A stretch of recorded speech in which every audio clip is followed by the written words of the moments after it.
Question number 1. भारतीय संविधान सभेची स्थापना कधी करण्यात आली? 9 डिसेंबर 1946. म्हणजे पर्याय क्रमांक अ. तर उत्तर आहे अ. भारतीय संविधान सभेची स्थापना 9 डिसेंबर 1946 रोजी करण्यात आली.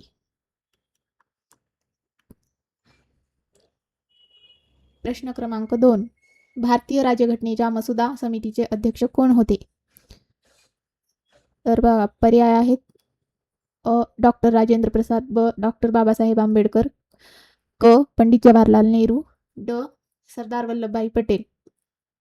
तर उत्तर आहे डॉक्टर बाबासाहेब आंबेडकर. म्हणजे पर्याय क्रमांक ब. भारतीय राज्यघटनेच्या मसुदा समितीचे अध्यक्ष डॉक्टर बाबासाहेब आंबेडकर आहेत. Question number 3. भारताची राज्यघटना तयार करण्यासाठी एकूण किती कालावधी लागला? तर या प्रश्नाचं उत्तर आहे पर्याय क्रमांक अ. 2 वर्ष 11 महिने 18 दिवस. म्हणजे भारताची राज्यघटना तयार करण्यासाठी 2 वर्ष 11 महिने 18 दिवस एवढा वेळ लागलेला आहे. प्रश्न क्रमांक 4. भारतीय संविधान कधी स्वीकारण्यात आले? तर भारतीय संविधान हे 26 नोव्हेंबर 1949 रोजी स्वीकारण्यात आले. तर पर्याय क्रमांक क. 26 नोव्हेंबर 1949 हे उत्तर बरोबर आहे. प्रश्न क्रमांक 5. भारतीय राज्यघटना संपूर्ण देशात कधीपासून लागू करण्यात आली? तर उत्तर आहे क. म्हणजे भारतीय राज्यघटना ही संपूर्ण देशात 26 जानेवारी 1950 या दिवसापासून संपूर्ण देशात लागू करण्यात आली. प्रश्न क्रमांक 6. भारतीय संविधानाच्या सरनाम्याची सुरुवात कोणत्या शब्दांनी होते? तर बघा पर्याय आहेत अ. आम्ही भारताचे लोक, ब. भारत एक सार्वभौम, क. आम्ही भारतीय नागरिक, ड. संविधानाचे प्रियम्बल. तर भारतीय संविधानाच्या सरनाम्याची सुरुवात ही आम्ही भारताचे लोक या शब्दांनी होते. म्हणजे पर्याय क्रमांक अ हे उत्तर आहे. प्रश्न क्रमांक 7. भारतीय राज्यघटनेत मूलभूत हक्क कोणत्या देशाच्या संविधानाकडून घेण्यात आले आहेत? तर बघा प्रश्न मी परत वाचेल. भारतीय राज्यघटनेत मूलभूत हक्क कोणत्या देशाच्या संविधानाकडून घेण्यात आले आहेत? तर याचं योग्य उत्तर आहे पर्याय क्रमांक ब. अमेरिकेची संयुक्त संस्थाने USA हे उत्तर बरोबर आहे. प्रश्न क्रमांक 8. मार्गदर्शक तत्वे भारतीय संविधानात कोणत्या देशाकडून घेण्यात आले आहेत? तर बघा मार्गदर्शक तत्वे याच्यासाठी पर्याय अ आहे ऑस्ट्रेलिया, ब. पर्याय आहे जर्मनी, पर्याय क्रमांक क आहे आयर्लंड, पर्याय क्रमांक ड आहे सोव्हिएत युनियन.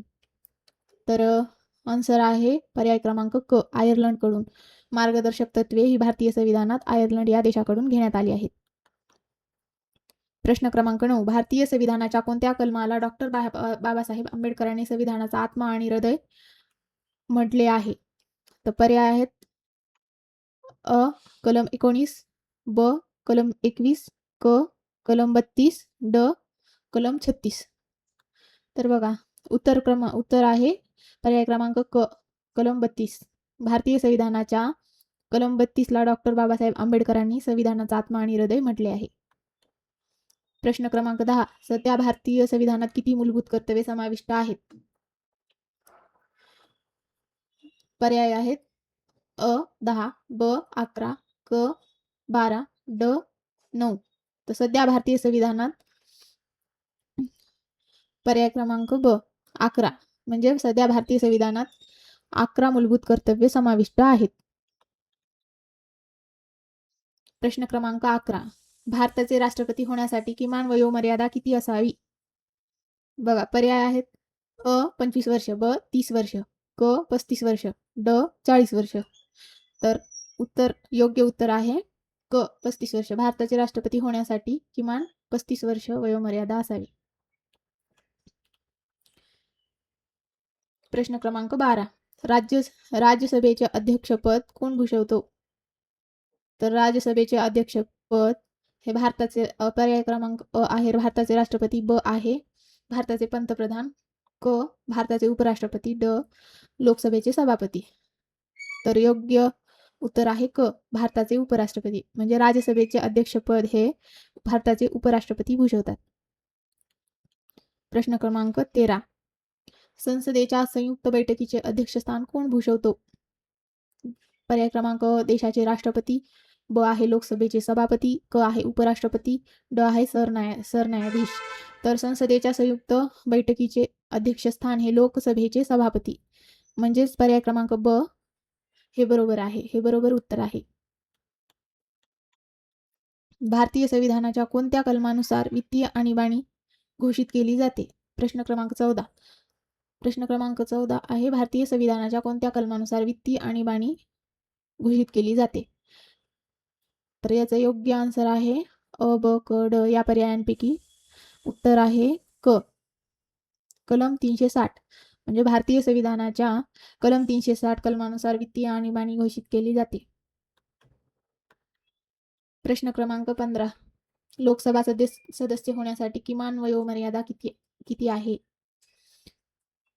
पर्याय आहे अ 18 वर्ष, ब 21 वर्ष, क आहे 25 वर्ष, ड 30 वर्ष. तर योग्य उत्तर आहे पर्याय क्रमांक क 25 वर्ष. जे लोकसभा सदस्य होण्यासाठी किमान वयोमर्यादा 25 वर्ष असावी लागते.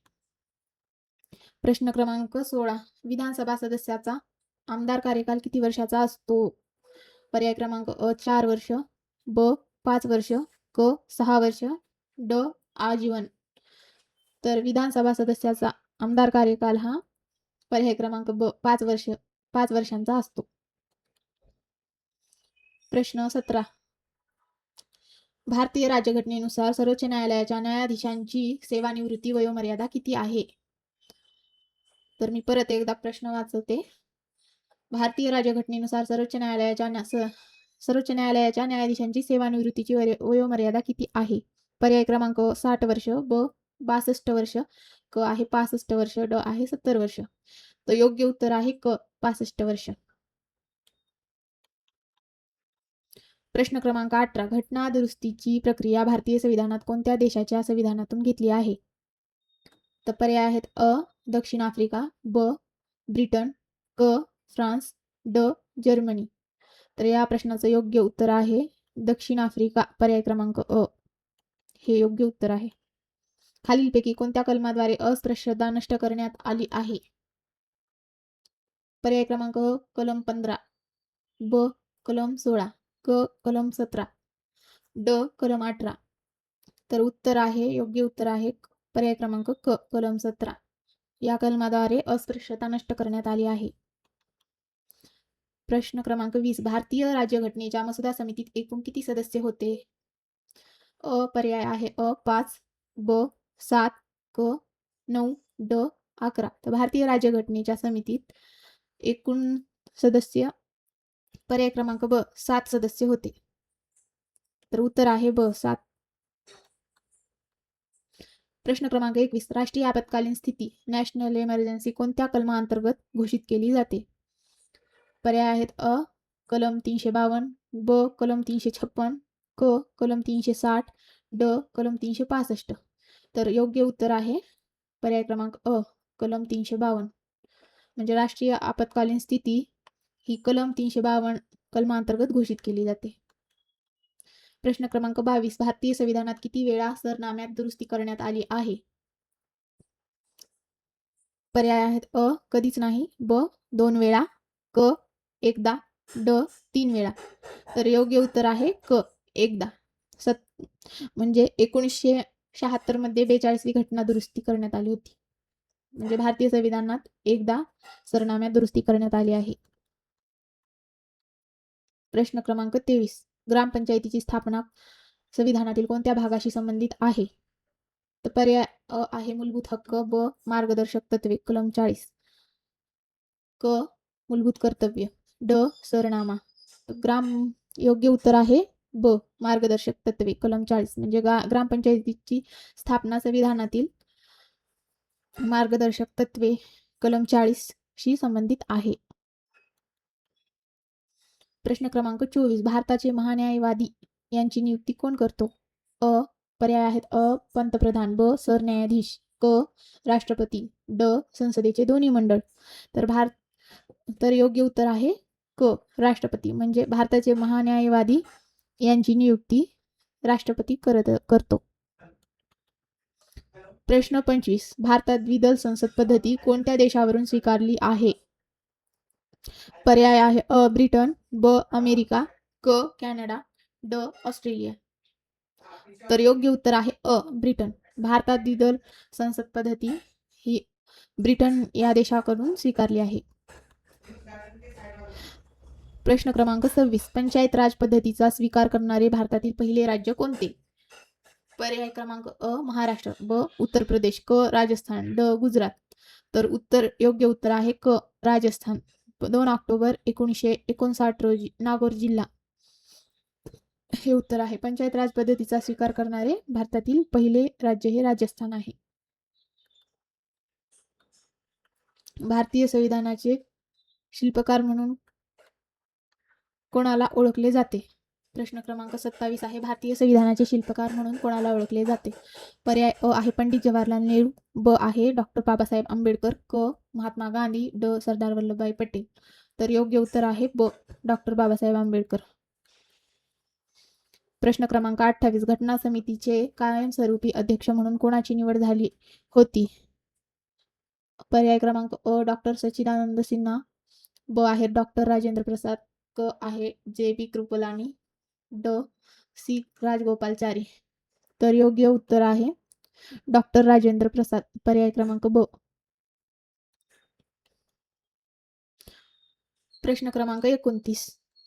लोकसभा व राज्यसभा यांच्या संयुक्त बैठकीची तरतूद संविधानातील कोणत्या कलमात आहे?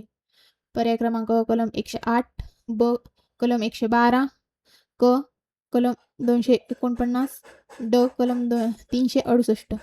तर उत्तर आहे अ कलम 108. लोकसभा व राज्यसभा यांच्या संयुक्त बैठकीची तरतूद ही संविधानातील कलम 108 यामध्ये आहे. प्रश्न क्रमांक 30. भारतीय नागरिकांना संविधानाने किती मूलभूत स्वातंत्र्य दिली आहेत? कलम 19 अंतर्गत. तर पर्याय क्रमांक अ आहे 5, ब 6, क 7, ड 8. तर उत्तर आहे ब.